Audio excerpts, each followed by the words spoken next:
주님이 주시는 마지막 경고 7강 죽은 교회에 대한 예수님의 경고라는 주제를 가지고 4대 교회를 살펴보기로 합니다. 하나님은 광대한 우주를 창조하셨습니다. 우리의 유한한 생각으로는 단지 우주의 지극히 작은 일부만을 이해할 수 있을 따름입니다.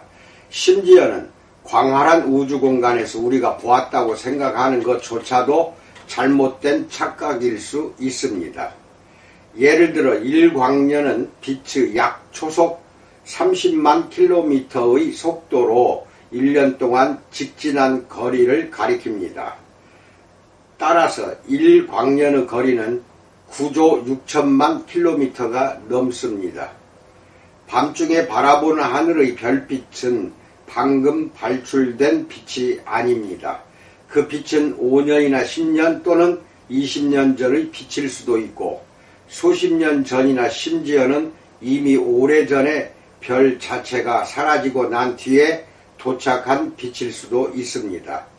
별은 몇 년 혹은 몇십 년 전에 사라졌는데 그 빛이 없어졌다는 사실을 오랜 후에 알게 되는 경우도 있습니다. 오늘날 그와 비슷한 상황에 처한 교회들이 많습니다. 그런 교회들은 멀리서 보면 밝고 환하게 빛나는 것 같지만 사실 그 빛은 환영입니다. 그것은 죄와 거짓 교훈에 의해 교회의 빛이 이미 다 사라지고 난 지 오랜 후까지 남아있는 과거의 흐릿한 빛에 지나지 않습니다. 4대 교회가 그와 같았습니다. 겉으로는 아무것도 잘못된 것이 없는 것처럼 보였습니다. 그러나 주님은 4대 교회에 보낸 편지에서 그 교회가 죽었다고 선언하셨습니다. 계시록 3장 1절로 6절. 첫 번째, 희미해져가는 영광에 대해서 알아봅니다. 두아디라에서 남쪽으로 약 48km 떨어져 있는 4대는 팩톨로스 강 근처에 있는 트몰로스 산지에 위치해 있었습니다. 그 강에는 금이 많았기 때문에 4대는 고대 세계에서 가장 부유한 도시 가운데 하나가 될 수 있었습니다. 4대는 리디아 왕국의 수도였습니다. 그곳의 왕 크로이소스는 지금도 여전히 부의 상징으로 통하고 있습니다.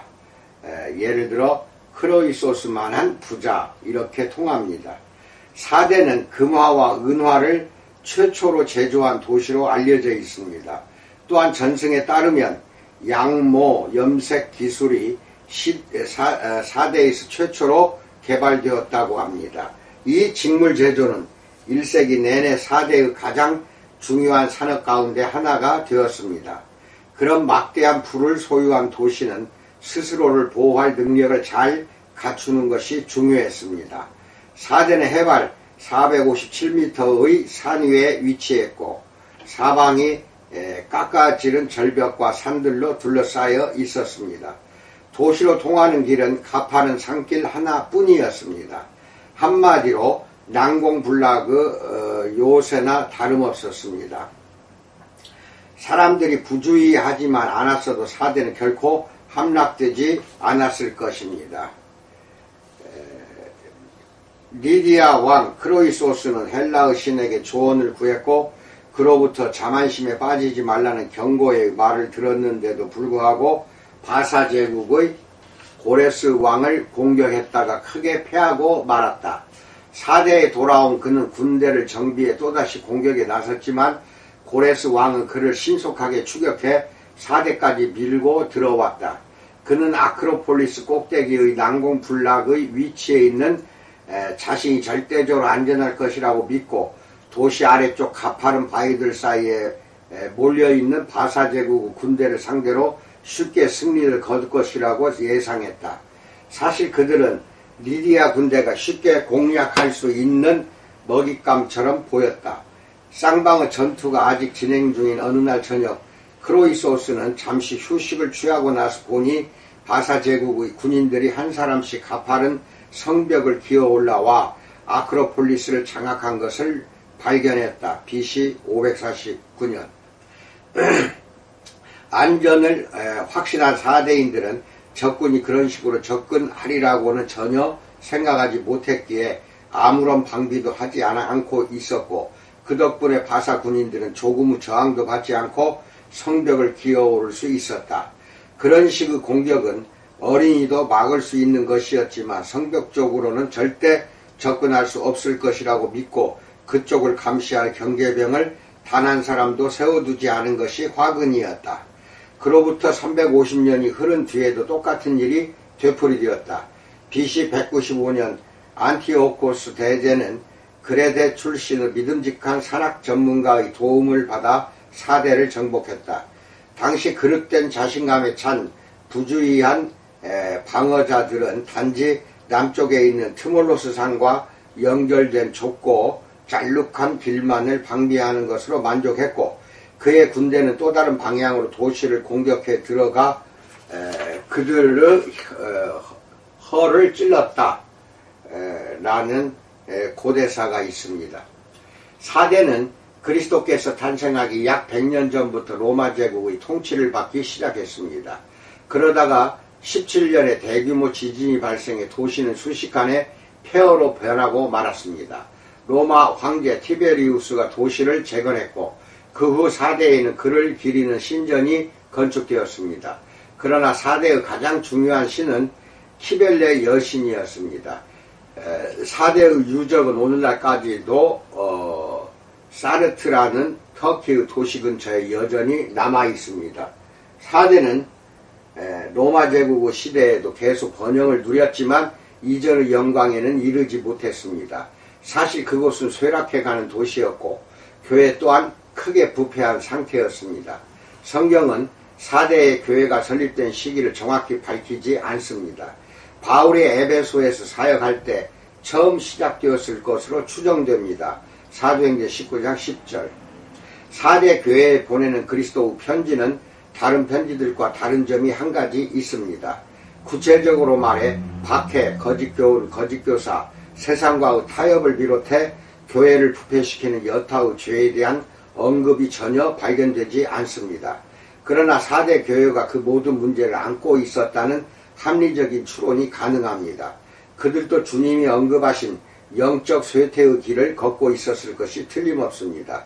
사실 주님은 최악의 표현을 사용해 사대 교회를 묘사하셨습니다. 그분은 사대 교회가 죽었다고 선언하셨습니다. 그들은 40년도 채 못되어 에베소 교회처럼 처음 사랑을 버렸고 버가모 교회처럼 세상과 타협했으며 두아디라 교회처럼 부패에 치우쳤습니다. 어떻게 그들은 주님이 요한계시록에서 언급하신 영적 쇠퇴의 길로 그렇게 빠르게 치닫게 되었을까요? 두 번째, 사대 교회에 가장 절실히 필요했던 것에 대해서 알아봅니다.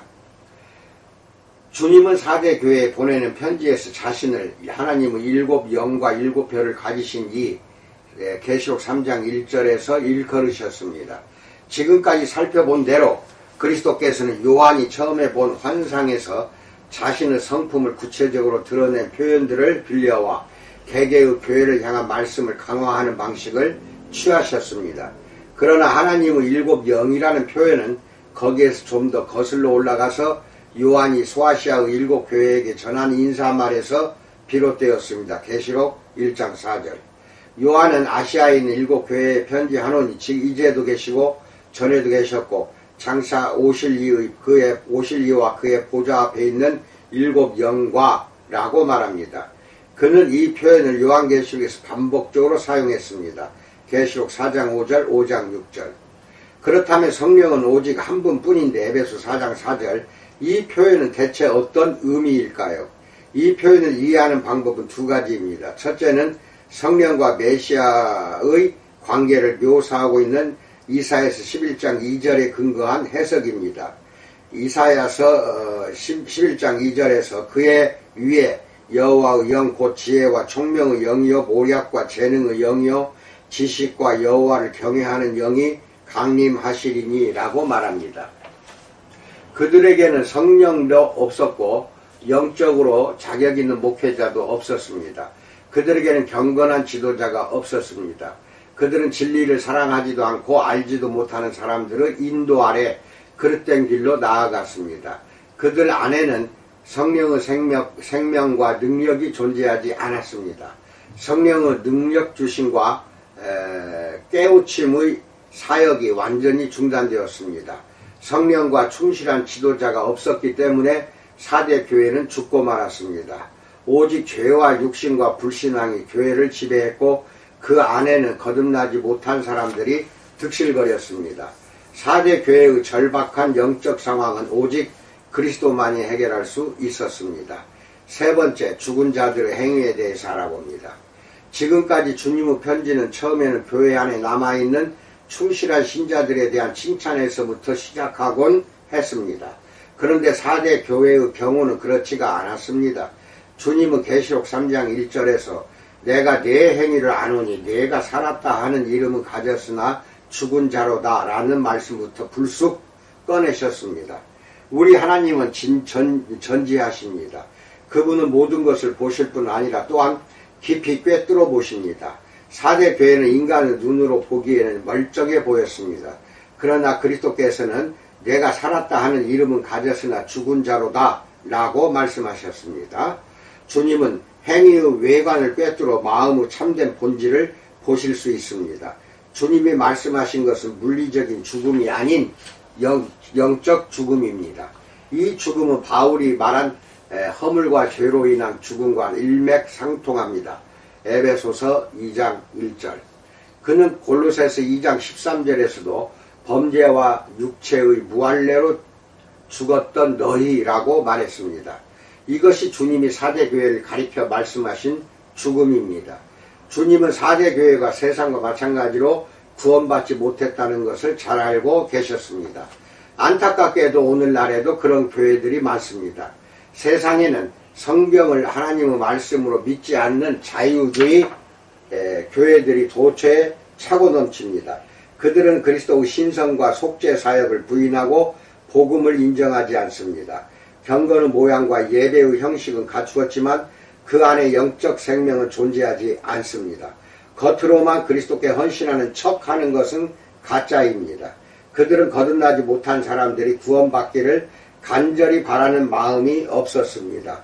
왜냐하면 그들 자신도 거듭나지 못했기 때문입니다. 죽은 교회인지 아닌지를 식별하는 방법은 그리 어렵지 않습니다. 종교적인 전통을 기계적으로 따를 뿐 참된 믿음이 없는 교회, 예전과 형식에만 관심이 있고 참된 예배는 없는 교회, 사회적인 문제를 해결하고 공공의 복지를 증진시키는 일에만 전념할 뿐 삶을 변화시키는 복음의 능력을 전하지 않는 교회, 하나님의 말씀보다 사람들의 견해와 유행만을 따르는 교회, 영적인 것은 추구하는 척 신용만 하고 온통 물질적인 것만을 추구하며 성경의 가르침을 온전히 따르지 않는 교회, 거룩함을 추구하려는 열망이 없는 교회, 이런 교회들은 모두 죽었습니다. 4대 교회는 설립된 지 40년, 즉 복음이 소아시아 지역에서 널리 전파되기 시작했을 때부터 요한이 밤모섬에 유배되기까지의 기간, 사도행전 19장 10절 보세요.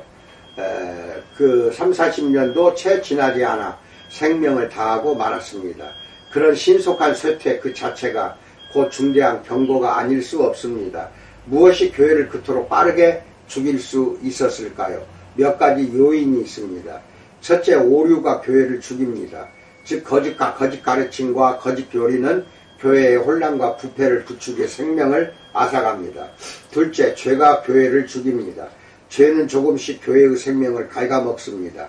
죄는 신앙 인격과 생각을 왜곡시킵니다. 소극적인 죄와 적극적인 죄가 거룩함과 순결을 유지하려는 교회의 의지를 서서히 꺾어 놓습니다. 부패한 지도자는 교회의 치명타를 가할 수 있습니다.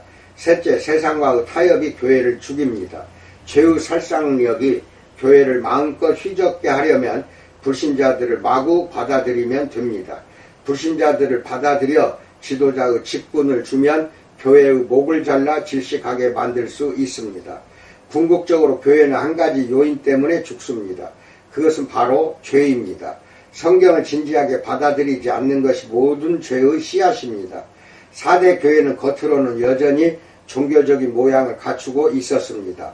아마도 그들은 도시의 사회적인 문제들을 해결하는 데 도움을 주고 자선을 베풀거나 지역사회를 위한 봉사활동도 벌렸을 것입니다. 그러나 주님은 내가 내 행위를 안오니라고 말씀하고 나서 곧바로 내가 살았다 하는 이름을 가졌으나 죽은 자로다 라고 덧붙여 그들의 행위가 조금도 만족스럽지 않다는 의도를 내비치셨습니다. 계시록 3장 1절.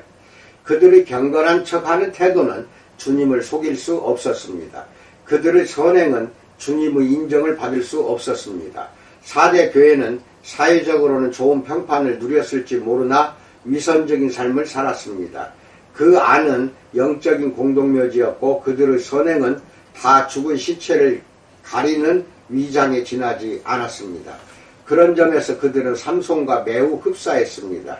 이스라엘 역사의 어두운 시기였던 사사시대에 주님은 삼손을 이스라엘을 사사로 세워 블레셋 족속과 싸우게 하셨습니다. 그는 하나님의 백성이 사랑하는 영웅이었고 엄청난 괴력으로 기적적인 승리와 영웅적인 업적을 이루었습니다. 그러나 삼손은 죄를 지었습니다. 그는 정욕에 사로잡혔고 교만한 마음을 품었으며 어리석게도 자기 힘의 비밀, 즉 머리카락을 털어놓고 말았습니다.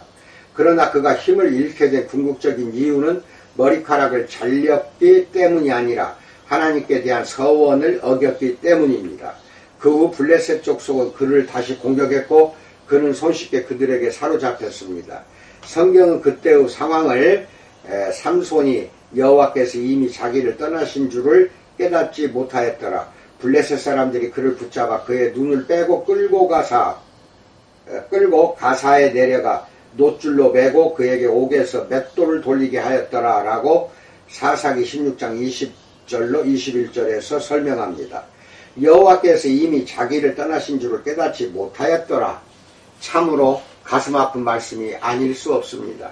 삼손은 죄 때문에 극도로 비참해졌습니다. 그는 눈을 뽑히고 처량한 신세가 되어 감옥에 갇혀 사슬에 결박당한 채로 맷돌을 돌리면서 남은 생을 보내야 했습니다. 4대 교회가 바로 그런 처지였습니다.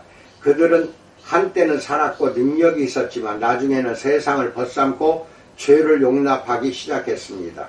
그들은 그렇게 시간이 지나면서 하나님이 자기들을 떠나신 줄을 알지 못한 채 눈이 멀고 연약해졌습니다.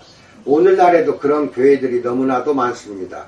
그들은 겉으로는 조직을 잘 갖춘 채 그럴듯하게 보입니다. 겉모습은 마치 왕성한 생명력을 지니고 있는 듯 하지만 실제로는 죄의 사실에 결박된 채 눈이 멀어 있는 상태입니다. 주님은 그런 교회들을 향해 내가 살았다 하는 이름은 가졌으나 죽은 자로다 라고 말씀하시고 계십니다. 네 번째, 거의 다 죽은 상태에 대해서 알아봅니다. 4대 교회를 향한 그리스도의 명령을 살펴보면 그 안에 여전히 매우 미약하게나마 영적 생명이 남아있는 것을 알 수 있습니다. 그분은 너는 일깨어 그 남은 바 죽게 된 것을 굳건하게 하라. 내 하나님 앞에 내 행위의 온전한 것을 찾지 못하였노니 그러므로 내가 어떻게 받았으며 어떻게 들었는지 생각하고 지켜 회개하라. 만일 일깨지 아니하면 내가 도둑같이 이르리니 어느 때에 내게 이르는지 내가 알지 못하리라. 계시록 3장 2절로 3절에서 말씀하셨습니다.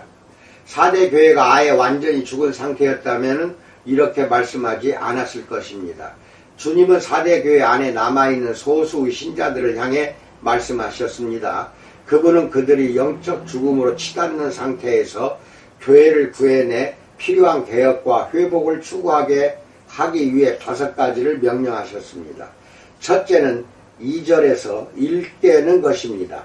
더 이상 영적 혼수 상태에 빠져 있을 시간이 없었습니다. 그들은 영적인 무관심을 떨쳐내고 신속히 행동을 취해야 했습니다. 주위를 살펴보아 상황을 정확하게 평가하는 것이 필요했습니다. 더 이상 현재 상태를 소극적으로 용인해서는 안 되었습니다. 교회는 죽어가고 있었습니다. 이미 죽은 것이 많았습니다. 따라서 깨어 정신을 차리고 일해야 할 때가 되었습니다. 둘째는 그 남은 바 죽게 된 것을 굳건하게 하는 2절에서 말하고 있습니다. 이것은 죽어가는 교회로부터 구할 수 있는 것을 구하라는 명령입니다. 오랫동안 녹슬고 썩은 것을 벗겨내 영적인 가치를 지닌 것을 조금이라도 건져내는 것이 필요했습니다. 혹시라도 미덕과 경건이 남아있거나 그리스도를 향한 사랑의 불씨가 남아있다면 그것들을 다시 회복시키려고 노력해야 했습니다. 셋째는 내가 어떻게 받았으며 어떻게 들었는지 생각하는 3절 것입니다. 요한계시록은 신약성경의 마지막 책이었습니다. 복음서와 서신서는 이미 모두 완성된 상태였습니다. 바울의 편지들이 교회들 사이에 널리 유포되었고 베드로서 3장 15절로 16절 다른 신약성경의 책들도 그랬을 것이 확실합니다. 그리스도께서는 4대 교회 안에 남아있는 신자들에게 그들이 받은 영적 진리들을 다시 생각함으로써 말씀을 대하는 마음이 냉랭해지지 않게 하라고 권고하셨습니다. 주님의 말씀은 그리스도의 영광스러운 복음의 진리를 기억하라. 사도들이 고난과 죽음을 당하면서까지 너희에게 전하려고 애쓴 가르침을 기억하라 라는 의미였습니다. 이것은 바울이 디모데에게 당부했던 말과 비슷합니다. 그는 디모데에게 디모데전서 6장 20절에서 네게 부탁한 것을 지키라 라고 말했습니다. 4대 교회의 신자들이 죽어가는 교회를 다시 살리기를 바란다면 하나님의 말씀을 귀하게 여기는 마음을 먼저 회복해야 했습니다. 그러나 단지 진리를 기억하는 것만으로는 충분하지 않습니다. 그리스도께서는 또한 말씀을 지키라 계시록 3장 3절에서 명령하셨습니다. 버가모 교회를 다룰 때 말했던 것처럼 진리를 아는 것만으로는 온전치 않습니다. 주님은 진리에 복종하라고 명령하십니다. 진리를 실천하지 않고 단지 알고 있는 것만으로는 교회를 유익하게 할 수 없습니다. 마지막으로 주님은 회개하라 3절에서 명령하셨습니다. 4대 교회의 교인들은 다른 무엇보다도 죄를 고백하고 돌이키는 것이 필요했습니다. 회개하지 않으면 다른 변화들이 오래 지속될 수 없고 교회의 삶이 실질적으로 변화되기 어렵습니다. 진정한 교회의 개혁이 이루어지려면 죄를 버리고 하나님과 올바른 관계를 맺어야 합니다. 주님은 이런 명령들을 지키지 않을 때 나타나게 될 결과에 대해서 만일 일되지 아니하면 내가 도둑같이 이르리니 어느 때에 내가 이르는지 내가 알지 못하리라 라고 3절에서 경고하셨습니다. 도둑같이 이르리니 라는 말씀은 심판이 임박했음을 암시합니다. 심판은 그들이 전혀 예상하지 못한 상황에서 아무런 경고 없이 주어질 것이었습니다. 주님은 요한계시록 16장 15절에서도 보라 내가 도둑같이 오리니 누구든지 깨어 자기 옷을 지켜 벌거벗고 다니지 아니하며 자기의 부끄러움을 보이지 아니하는 자는 복이 있도다 라고 말씀하셨습니다. 베드로도 자신의 두 번째 서신에서 주의 날이 도둑같이 오리니 그날에는 하늘이 큰 소리로 떠나가고 물질이 뜨거운 불에 풀어지고 땅과 그 중에 있는 모든 일이 드러나리로다 라고 베드로후서 3장 10절에서 말했습니다. 이런 말씀들은 세상에 대한 하나님의 마지막 심판을 경고하는 의미를 지닙니다. 그에 비해 4대 교회에 대한 그리스도의 말씀은 국소적인 심판에 대한 경고입니다. 4대 교회가 회개해 변화하지 않으면 주님이 불시의 심판을 내려 그들을 멸하실 것이었습니다. 이 심판의 경고는 죽어가는 모든 교회에게 적용됩니다. 영적인 잠에서 깨어나 하나님을 사랑하는 마음을 회복하고 말씀의 진리를 기억하고 복종하는 삶을 살고 죄를 회개하지 않으면 바울이 데살로니가 전서 5장 2절로 3절에서 주의 날이 밤에 도둑같이 이를 줄을 너희 자신이 자세히 알기 때문이라. 그들이 평안하다 안전하다 할 그때에 임신한 여자에게 해산의 고통이 이름과 같이 멸망이 갑자기 그들에게 이르리니 결코 피하지 못하리라 라는 말에서 공포와 두려움에 직면하게 될 것입니다. 다섯 번째, 더럽히지 않은 옷을 입은 자들에게에 대해서 알아봅니다. 주님은 소수 충실한 신자들을 격려하는 말씀으로 4대 교회에 보내는 편지를 마무리하셨습니다. 계시록 3장 4절에서 그러나 4대에 그 옷을 더럽히지 아니한 자 몇 명이 내게 있어 흰옷을 입고 나와 함께 다니리니 그들은 합당한 자인 영고라 라고 말합니다. 죽은 4대 교회 안에 죄와 영적 부패에 빠지지 않은 소수의 귀한 신자들이 남아 있었습니다. 그들은 위선자들과 육신적이고 세속적인 사람들이 득실거리는 틈에서 구별되어 신령한 삶을 살아가던 참신자들이었습니다. 생명을 잃고 부패할 대로 부패해진 교회 안에 순수하고 견실하고 그리스도를 닮은 소수의 참된 그리스도인들이 남아 있었습니다. 바울은 로마서 11장 1절로 5절에서 이스라엘 민족이 영적으로 죽어 아무리 비처참한 상황에 이르렀더라도 항상 그 가운데 충실한 남은 자들을 남겨두셨다는 사실을 신자들에게 상기시켜 주었습니다. 그러므로 내가 말하노니 하나님이 자기 백성을 버리셨느냐? 그럴 수 없느니라. 나도 이스라엘이요 아브라함의 씨에서 난 자여 베냐민 지파라. 하나님이 그 미리 아신 자기 백성을 버리지 아니하셨나니 너희가 성경이 엘리야를 가리켜 말한 것을 알지 못하느냐? 그가 이스라엘을 하나님께 고발하되 주여 그들이 주의 선지자들을 죽였으며 주의 제단들을 헐어버렸고 나만 남았는데 내 목숨도 찼나이다 하니 그에게 하신 대답이 무엇이냐? 내가 나를 위하여 바알에게 무릎을 꿇지 아니한 사람 7,000명을 남겨두었다 하셨으니 그런즉 이와 같이 지금도 은혜로 택하심을 따라 남은 자가 있느니라 라고 말합니다. 4대 교회 안에 남아있는 충실한 신자들은 얼마 되지 않았던 것이 분명합니다.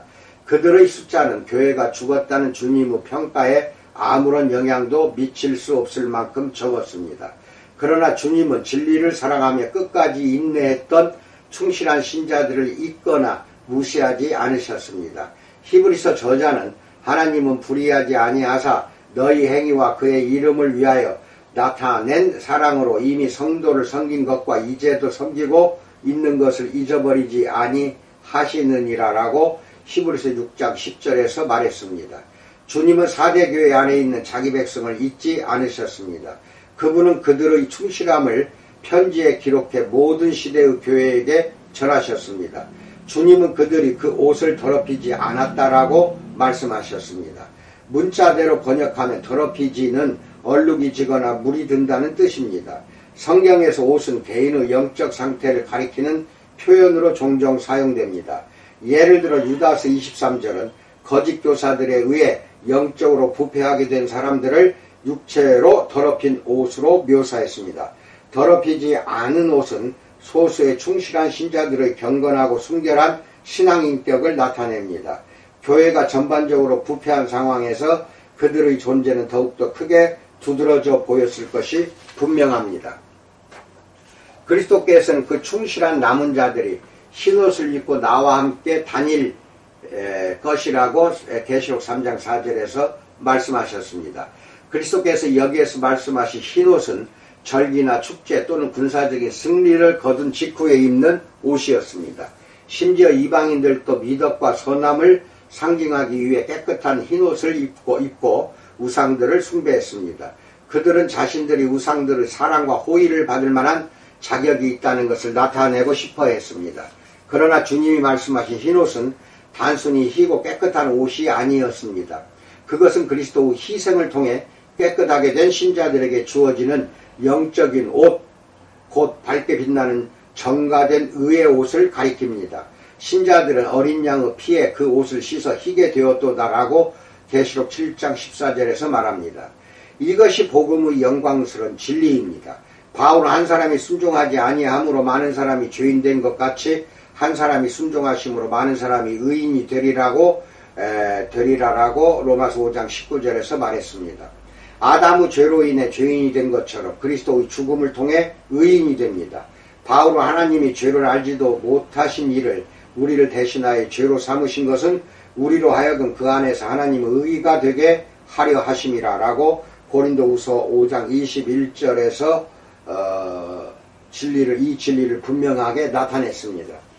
하나님은 그리스도께서 마치 우리의 악한 삶을 사신 것처럼 그분을 대하셨고 우리가 마치 그리스도의 의로운 삶을 산 것처럼 우리를 대하셨습니다.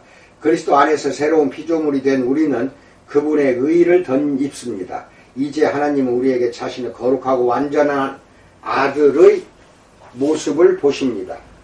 더럽혀진 옷은 성경을 관통하는 주제입니다. 타락한 피조물인 우리는 죄로 인해 철저하게 오염되었기 때문에 우리 자신의 의로운 행위로는 우리의 죄를 가릴 수가 없습니다. 이사야서 64장 6절에서 우리는 다 부정한 자 같아서 우리의 의의는 다 더러운 옷 같다라고 말합니다. 우리의 가장 훌륭한 행위도 죄의 오염에서 자유롭지 못합니다. 스스로 선행으로 이루어진 옷을 입고 하나님 앞에 설 수 있다고 생각하는 것은 육신에 의해 오염된 옷을 의지하는 것입니다. 하나님은 완전한 의의를 요구하십니다. 예수님은 너희 의의가 서기관과 바리새인보다 더 낫지 못하면 결코 천국에 들어가지 못하리라 라고 마태복음 5장 20절에서 말씀하셨습니다. 그 기준은 얼마나 높을까요? 하늘에 계신 너희 아버지의 온전하신 같이 너희도 온전하라 48절에서 말하는 것이 그 기준입니다. 이것은 도달할 수 없는 기준입니다. 그러나 그리스도께서는 자기를 구주로 믿는 자들에게 자신의 온전한 의의를 허락하십니다. 하나님은 신자들이 행하는 선행과 상관없이 그들에게 의의를 전가하십니다. 로마서 4장 6절. 그리스도의 절대적인 의의로 이루어진 밝고 흠없는 흰옷이 그들을 가려주고 있습니다. 이사야서 61장 10절은 내가 여호와로 말미암아 크게 기뻐하며 내 영혼이 나의 하나님으로 말미암아 즐거워하리니 이는 그가 구원의 옷을 내게 입히시며 공의의 겉옷을 내게 더하심이 신랑이 단장함 같게 하셨음이라 라고 말씀합니다. 바울도 그와 같은 의미로 빌립보서 3장 9절에서 그 안에서 발견되게 함이니 내가 가진 의의는 율법에서 난 것이 아니요 오직 그리스도를 믿음으로 말미암은 것이니 곧 믿음으로 하나님께로부터 난 의라 라고 증언했습니다. 의의 전가가 이루어지고 난 뒤부터는 성화가 전개됩니다. 성화는 신자를 정화시켜 그리스도를 점점 닮아가게 만드는 점진적인 과정입니다. 고린도후서 3장 18절에서 우리가 그와 같은 형상으로 변화하여 영광에서 영광에 이르니 곧 주의 영으로 말미암음이니라 라고 말합니다. 그리고 언젠가는 우리가 죽어 그리스도와 함께 거하거나 그리스도께서 재림해 우리를 이 세상에서 데려가시면 우리의 영화가 즉각 이루어질 것입니다. 요한일서 3장 2절에서 사랑하는 자들아 우리가 지금은 하나님의 자녀라. 장래에 어떻게 될지는 아직 나타나지 아니하였으나 그가 나타나시면 우리가 그와 같은 줄을 아는 것은 그의 참모습 그대로 볼 것이기 때문이니 라고 말합니다.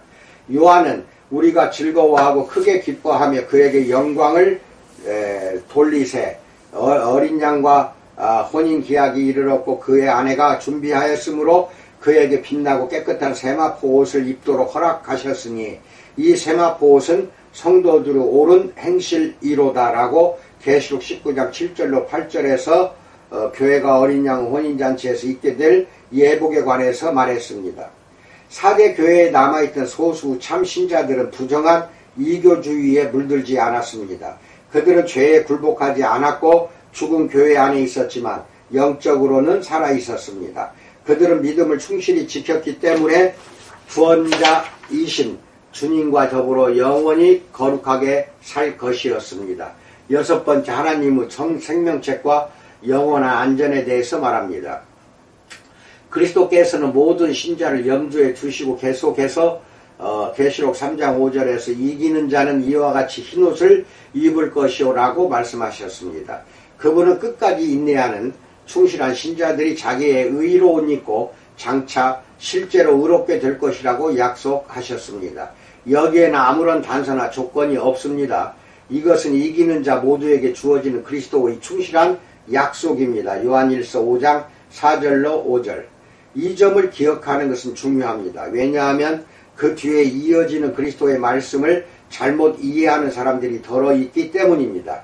주님은 내가 그 이름을 생명책에서 결코 지우지 아니하고 그 이름을 내 아버지 앞과 그의 천사들 앞에서 시인하리라 라고 계시록 3장 5절에서 말씀하셨습니다. 주님은 자기 백성의 이름을 지우지 않겠다고 약속하셨지만 어떤 사람들은 그런 일이 일어날 수도 있다고 생각해서 주님의 약속을 은근한 협박처럼 비치게 만듭니다. 이 잘못된 견해는 출애굽기 32장 33절에서 여호와께서 모세에게 이르시되 누구든지 내게 범죄하면 내가 내 책에서 그를 지워버리리라 라는 말씀을 근거로 내세웁니다. 고대 세계의 통치자들은 인구조사를 실시해서 백성들의 이름을 모두 기록했습니다. 백성의 이름을 명부에서 지워 없애는 경우는 두 가지였습니다. 하나는 사망했을 경우고 다른 하나는 국가를 상대로 중죄를 저질렀을 경우입니다. 하나님이 출애굽기에서 언급하신 책은 그런 경우에 해당합니다. 그것은 영원한 단죄가 아닌 물리적인 죽음을 가리킵니다. 그와는 달리 요한계시록에 언급된 생명책은 영생을 얻는 자들의 이름을 기록한 책입니다. 요한사도는 죽임을 당한 어린 양의 생명책에 창세 이후로 이름이 기록되지라는 말씀으로 생명책의 본질을 밝혔습니다. 계시록 13장 8절, 17장 8절 보세요. 하나님은 생명책에서 이름을 지우거나 더하지 않으십니다. 충실한 신자들의 이름은 거기에 기록된 대로 영원히 남습니다. 요한은 환상 중에 장차 크고 흰 보좌의 심판이 있을 것을 내다보았습니다. 그 환상에 보면 생명책에 기록된 신자들의 이름을 끝까지 안전하게 지킬 것이라는 주님의 약속이 가져올 결과를 분명하게 알 수 있습니다. 계시록 20장 11절로 15절에서 또 내가 크고 흰 보좌와 그 위에 앉으신 이를 보니 땅과 하늘이 그 앞에서 피하여 간 데 없더라. 또 내가 보니 죽은 자들이 큰 자나 작은 자나 그 보좌 앞에 서 있는데 책들이 펴있고 또 다른 책이 펴졌으니 곧 생명책이라. 죽은 자들이 자기 행위를 따라 책들에 기록된 대로 심판을 받으니 바다가 그 가운데에서 죽은 자들을 내주고 또 사망과 음부도 그 가운데에서 죽은 자들을 내주매 각 사람이 자기의 행위대로 심판을 받고 사망과 음부도 불못에 던져지니 이것은 둘째 사망 곧 불못이라. 누구든지 생명책에 기록되지 못한 자는 불못에 던져지더라 라고 말합니다. 그리스도께서는 충실한 승리자들에게 내가 그 이름을 내 아버지 앞과 그의 천사들 앞에서 시인하리라 라고 3장 5절에서 약속하셨습니다. 이 말씀은 그리스도께서 마태복음 10장 32절에서 제자들에게 하신 약속을 연상시킵니다. 누구든지 사람 앞에서 나를 시인하면 나도 하늘에 계신 내 아버지 앞에서 그를 시인할 것이요 라고 말합니다. 구원받아 그리스도와 영원히 살게 될 것이라는 확신보다 더 큰 축복은 없습니다. 바울은 로마서 8장에서 우리의 구원을 이루고 우리의 안전을 보장하는 하나님의 사역이 절대 끊어지지 않는 사슬처럼 확실하다는 것을 분명하게 보여주었습니다. 로마서 8장 28절로 39절 이 말씀을 반드시 찾아서 읽으세요. 낭독하는 대신 여러분이 찾아서 읽으세요. 죽은 4대 교회에 보낸 그리스도 편지에는 성도들을 위한 영광스러운 희망이 가득합니다. 주님은 그들에게 영생의 흰옷을 입히고 생명책에서 그들의 이름을 지우지 않고 성부 하나님과 영원한 천사들 앞에서 그들의 이름을 시인할 것이라고 약속하셨습니다. 이 약속은 주님의 사랑스러운 모든 백성에게 적용됩니다. 4대 교회에 보낸 주님의 편지는 나머지 교회들에게 주어진 것과 비슷한 명령으로 끝을 맺습니다. 계시록 3장 6절에서 귀 있는 자는 성령이 교회들에게 하시는 말씀을 들을지어다 라고 말합니다. 귀를 기울여 듣는 신자들은 놀라운 소식을 듣게 될 것입니다. 역사를 돌아보면 4대 교회가 주님의 말씀에 귀를 기울였던 것을 알 수 있습니다. 2세기에 멜리토라는 이름의 충실한 목회자이자 변증가가 있었습니다. 어떤 사람들은 그가 최초의 요한계시록 주석을 저술했다고 말합니다. 그가 4대의 감독으로 일한 사실은 죽었던 교회가 되살아났다고 생각할 수 있는 근거를 제공합니다. 신자들이 깨어나 자기들이 받은 진리를 기억했던 것으로 보입니다. 죽었던 자들 가운데 회개와 믿음을 통해 영적 생명을 회복한 사람들이 덜어 있었을 것으로 추정됩니다. 오늘날에도 죽은 교회들을 더 많이 회복하고 살리고 개혁하는 주님의 사역이 이루어지기를 간절히 기도드립니다. 아멘. 이렇게 잠깐 설명하는데도 땀이 나네요. 더운 날 조심하세요. 건강 잘 지키시고 코로나가 언제 끝날지는 모르겠으나 주님의 뜻은 여러분과 여러분의 이웃이나 가족이나 친구들이 코로나에 걸리지 않는 것을 하나님은 기뻐하십니다. 그것을 우리가 스스로 지켜내야 됩니다. 잘 견디고 이겨내는 여러분과 내가 되기를 축원드립니다. 감사합니다.